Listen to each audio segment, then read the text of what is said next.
The sun hadn't yet touched the horizon when Makonde's boots met the earth.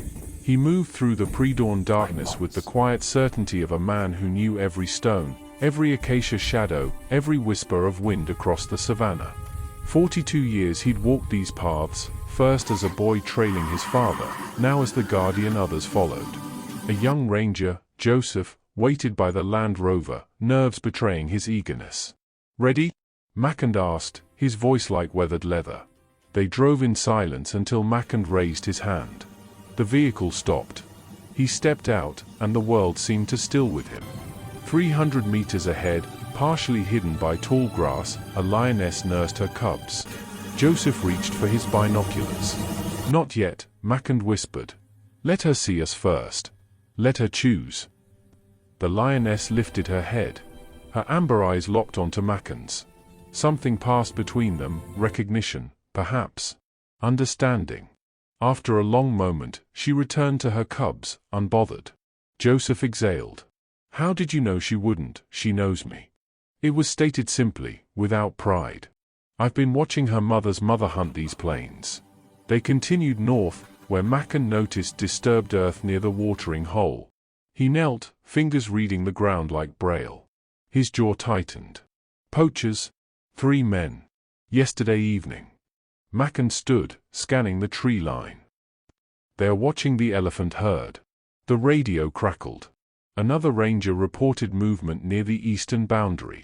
Makonde's mind worked quickly, calculating trajectories, predicting patterns. He'd played this deadly game before. "Tell the others to hold position," he commanded. We approach from the south, quietly. No vehicles. As they moved through the bush, Joseph glimpsed why everyone spoke of Makonde with such reverence. The old ranger moved like the animals themselves, part of the land, not separate from it. He didn't just protect the Serengeti. He was the Serengeti. And tonight, like countless nights before, he would prove that some things remain worth dying for. The fever had settled into Makonde's bones 3 days ago, but he refused the medical evacuation helicopter. Not yet. Not until he'd made one last round. "You're burning up," Joseph protested, steadying the old ranger as he climbed into the vehicle. "Then we go now, while I still can." The morning light painted the savannah gold. Makonde insisted they stop at the watering hole where he'd first learned to track as a boy. A herd of elephants drank there, the matriarch's trunk touching the water with ancient grace. She lifted her head toward him, ears spreading wide. Makonde pressed his palm to his chest, a silent goodbye. They drove on. His breathing grew labored, but his eyes remained sharp, cataloguing every detail as if committing it to memory for eternity. A cheetah stretched in the shade. Zebras scattered across the plains like living brushstrokes. His Serengeti, wild and eternal.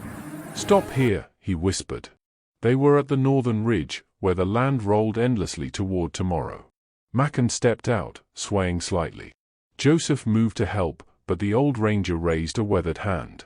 53 years, Makonde said softly, more to the wind than to anyone. Every sunrise. Every creature. All of it, grace. His knees buckled. Joseph caught him as he fell, lowering him gently to the earth he'd protected all his life. "The poachers?" Makonde asked, voice fading. "We caught them. The elephants are safe." Something like peace crossed Makonde's face. In the distance, a lion's roar rolled across the plains, not a threat, but a song.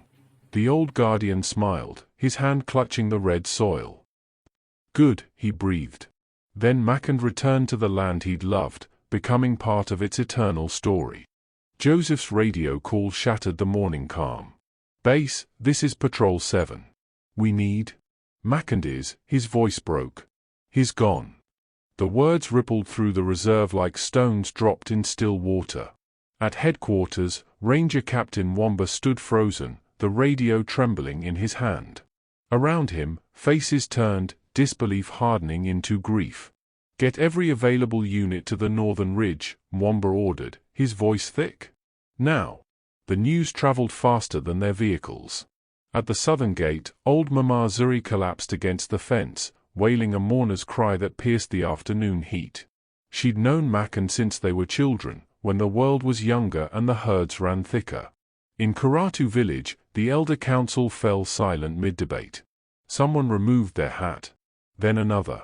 Within the hour, preparations began for a funeral worthy of a legend. The conservation offices in Arusha received the call just after noon. Dr. Sarah Chen, who'd worked alongside Makonde for 15 years, sat motionless at her desk. She thought of his calloused hands cradling orphaned cubs, his infinite patience teaching newcomers to read the land's secrets. He was the last of them, she whispered. The ones who truly understood. But something stranger was unfolding across the Serengeti. At the watering hole, elephants gathered in unusual numbers, forming a circle near where Makonde had often stood watch. They swayed slowly, trunks touching the earth, releasing low rumbles that carried for miles, sounds researchers had only documented at elephant gravesites. The lioness from morning patrol hadn't moved from her spot on the ridge. She sat facing north, statuesque, while her cubs played behind her. Rangers reported bizarre behavior throughout the afternoon, giraffes congregating without feeding, zebra herds standing motionless, even the restless impala stilled. Joseph noticed it as they waited for the medical team. Birds circled overhead in patterns he'd never seen, their calls echoing like a question without answer. The reserve felt different. Heavier. As if the land itself was holding its breath, sensing that something fundamental had shifted in the ancient balance between man and wild. They buried Makonde at dawn, as he would have wanted, when the world stood between darkness and light. The funeral site sat on a gentle slope overlooking the plains, near the ancient baobab where Makonde had taken his ranger's oath 5 decades ago. Hundreds gathered, rangers in dress uniforms, villagers in traditional cloth, conservationists from across East Africa. Mama Zuri sang the old songs, her voice cracking with sorrow. Captain Mwamba stepped forward, struggling to speak. Makonde taught us that protection isn't just duty, it's love. He gave everything to, a gasp rippled through the crowd.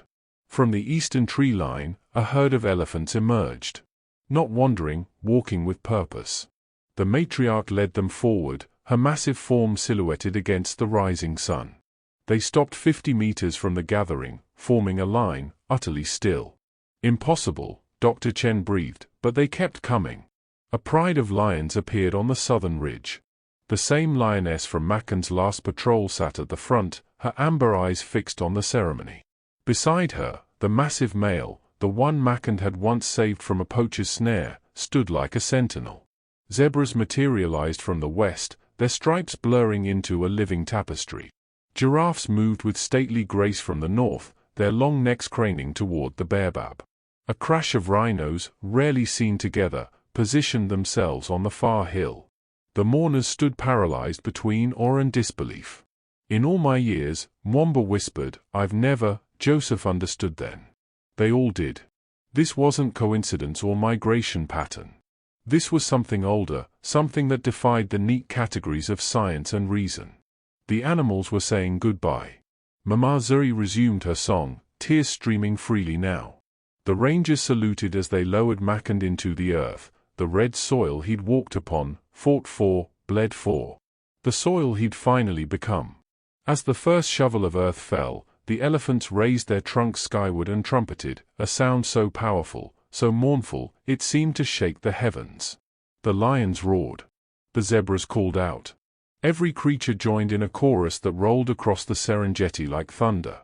For 10 minutes, the animals sang for the man who'd given his life to theirs.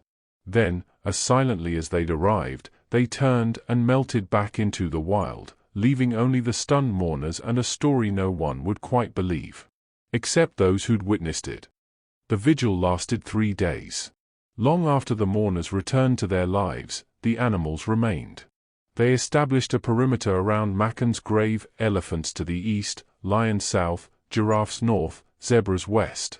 Changing shifts like guardians, never leaving the site unattended. Dr. Chen documented everything, her scientific mind wrestling with her breaking heart. There's no precedent for this, she told the camera, voice shaking. Interspecies cooperation on this scale, sustained mourning behavior across different families, it defies everything we know. On the second night, Joseph kept watch from a distance.